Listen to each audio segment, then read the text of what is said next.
Et alors, dans cette nouvelle vidéo, nous allons essayer d'évoluer un peu sur notre tableau, notre petit outil de reporting. Alors, pour rappel, nous avons intégré dans la première vidéo la liste de données afin de pouvoir présenter l'ensemble de nos informations. Ok. Donc, dans cette nouvelle vidéo, nous allons commencer d'abord par intégrer les tableaux croisés dynamiques. Ok. Donc là, j'ai encore sélectionné la première cellule en haut à gauche de notre tableau et j'ai l'option tableau croisé dynamique. Donc on va dans insertion et on a deux options pour les tableaux croisés dynamiques. Donc la première option, voilà, la première option va vous permettre de générer de manière totalement manuelle un tableau croisé dynamique.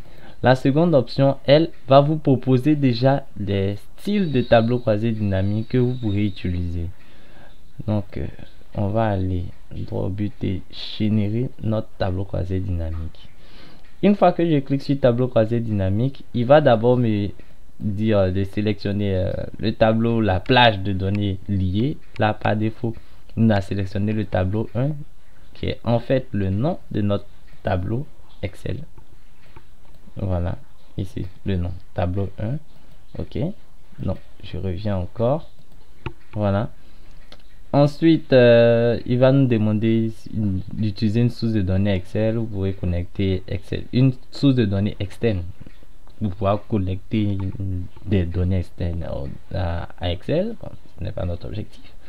Ensuite, vous pouvez sélectionner l'emplacement où va apparaître votre tableau croisé dynamique. Là, on peut choisir une nouvelle feuille de calcul, c'est-à-dire que Excel va créer une nouvelle feuille de calcul et intégrer le tableau croisé dynamique dessus, ou bien une feuille de calcul existante où on aura l'opportunité de choisir la feuille puis la cellule à laquelle va apparaître le tableau croisé dynamique. Ensuite, si on veut analyser plusieurs tables, c'est-à-dire faire un tableau croisé dynamique qui sera connecté à plusieurs listes de données Excel, vous pouvez ajouter ces données au modèle de données Excel. Là, on va en business intelligence. Ok, pour faire simple, on va juste créer notre tableau croisé dynamique sur une nouvelle feuille de calcul. Donc là, je l'ai sélectionné, je m'assure que c'est le bon tableau, nouvelle feuille de calcul. Je clique sur OK. Là, il a créé une nouvelle feuille de calcul qui va appeler feuille 2, sur laquelle il nous présente l'espace de tableau croisé dynamique. Alors, lorsque vous créez le tableau croisé dynamique, vous pouvez voir afficher les différents champs du tableau croisé dynamique ou bien dans l'onglet contextuel. C'est-à-dire que lorsque vous passez en mode tableau croisé dynamique et que vous sélectionnez la zone de tableau croisé dynamique, vous allez voir deux onglets contextuels parce qu'ils dépendent du contexte, ils dépendent du fait que on ait sélectionné le tableau croisé dynamique et ces deux onglets vont apparaître. Dans ces deux onglets, on a affiché et afficher va vous permettre d'avoir la liste des champs. Je dis cela pour les personnes qui, par exemple, lorsqu'ils cliqueront sur tableau croisé dynamique, ne verront pas la liste des champs. Donc vous aurez qu'à aller dans vous devez d'abord sélectionner la zone de tableau croisé dynamique, puis analyse et ensuite afficher la liste des champs. Ok, donc notre liste de champs de tableau croisé dynamique va récupérer l'ensemble des champs de notre feuille Excel, du moins de notre liste Excel, et il va nous permettre d'intégrer ces champs à travers divers colonnes. Donc on peut intégrer un champ soit dans la zone des filtres au niveau du tableau croisé dynamique, cela permettra de filtrer les informations. Dans la zone des lignes du tableau croisé dynamique, alors ces informations vont apparaître sous forme de lignes, ou bien dans la zone des colonnes, vont apparaître sous forme de colonnes, ou dans la zone des valeurs. En fait, dans la zone des valeurs, ça signifie qu'il va mesurer les informations qui sont liées au champ. Et en parlant de mesure, c'est-à-dire qu'il va, quand on a affaire à des informations de forme qualitative, il va les compter. Il peut compter la fréquence ou effectuer un certain nombre d'opérations dessus.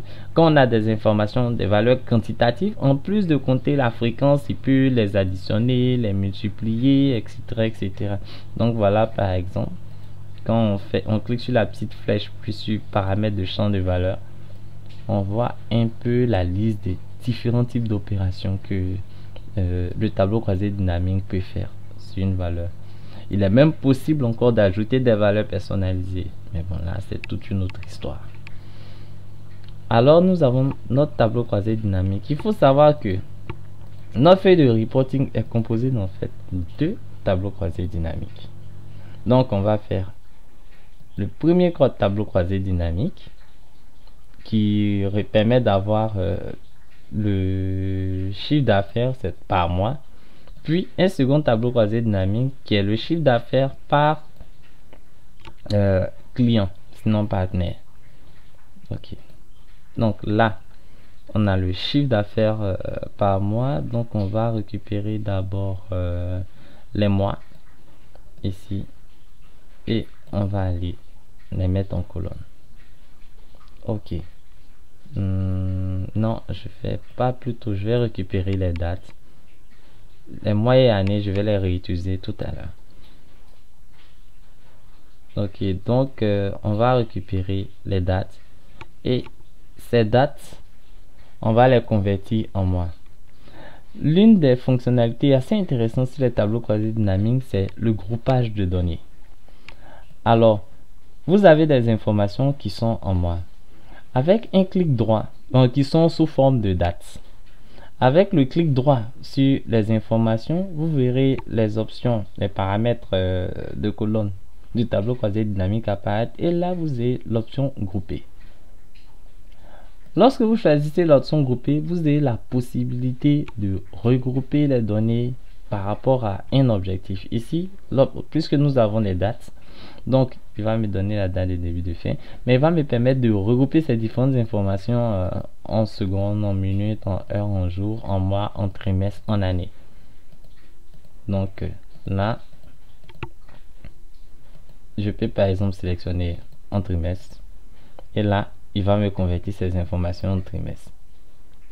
Avec clic droit puis dissocier, il va renvoyer les informations dans la forme normale. Donc ici, on va grouper les informations par mois. Voilà. Une fois que nous avons groupé les informations par mois, ensuite, on va utiliser comme le nom d'article pour les colonnes. Là, il va me sortir sous forme de colonne le nom d'article. Et enfin, on va utiliser récupérer les montants qui seront en fait la valeur mesurée. Donc au final, voilà nos différents montants. Donc grosso modo, nous avons fini le premier tableau croisé dynamique. Pour le second, on va repartir parce que l'une des choses c'est que chaque tableau croisé dynamique est indépendant. Si vous remarquez bien ici, les deux tableaux n'ont pas la même forme. Vous me suivez? Alors, lorsqu'on veut faire des tableaux croisés dynamiques indépendants partant de, je dirais, des tableaux croisés dynamiques indépendants partant de la même source d'information, l'une des solutions, et ce que j'ai l'habitude de faire, est de créer un second tableau croisé dynamique à partir de la même source d'information. Donc, je sélectionne mon tableau, ensuite tableau croisé dynamique, mais cette fois-ci, je vais aller sur une feuille existante. Donc, je vais sélectionner la feuille 2 et je vais en dessous, ici, sélectionner une nouvelle zone de tableau croisé dynamique. Voilà. Et pour cette zone, cette fois-ci, je vais plutôt utiliser comme ligne le partenaire et ensuite valeur, le montant. Donc là, on a fait, je vous assure, le gros du travail. Au niveau des tableaux croisés dynamiques, nous avons plusieurs possibilités de formatage. Donc déjà, on va pouvoir formater je dirais, on va pouvoir formater les chiffres. Ici, voilà. Tac, tac. Ok.